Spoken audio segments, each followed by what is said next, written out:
মাওলা ইমাম জয়নাল আবেদিন আলাহিসাল্লামের নৈতিক গুণাবলী। মাওলা ইমাম জয়নাল আবেদিন আলাহিসাল্লামের এক আত্মীয় উপস্থিত জনসমষ্টির মধ্যে তার প্রতি অশ্লীল ভাষায় কিছু বলে চলে গেল। ইমাম জয়নাল আবেদিন আলাহিসাল্লাম উপস্থিত সকলের উদ্দেশ্যে বললেন, তার কথাগুলো তোমরা শুনেছ, এখন তোমরা আমার সাথে চলো, কেননা তাকে আমার দেওয়া উত্তরটাও শুনবে। তারা বলল, আপনার সাথে আমরা যাব, কিন্তু যখন সে অশ্লীল কথাগুলো বলছিল তখন আপনার অথবা আমাদের পক্ষ থেকে তার জবাবটা দিয়ে দেয়া ভাল ছিল।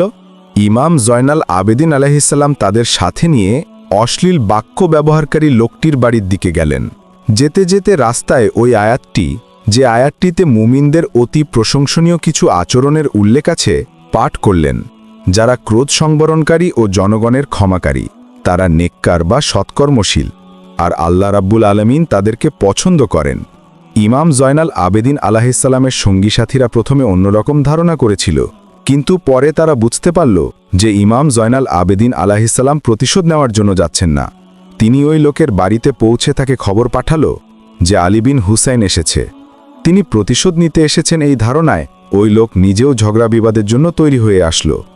ইমাম জয়নাল আবেদিন আলাইহিসসালাম তাকে বললেন, ভাই আমার, তুমি কিছু সময় আগে আমাকে যা তা বলে আমাকে শুনিয়ে এসেছ।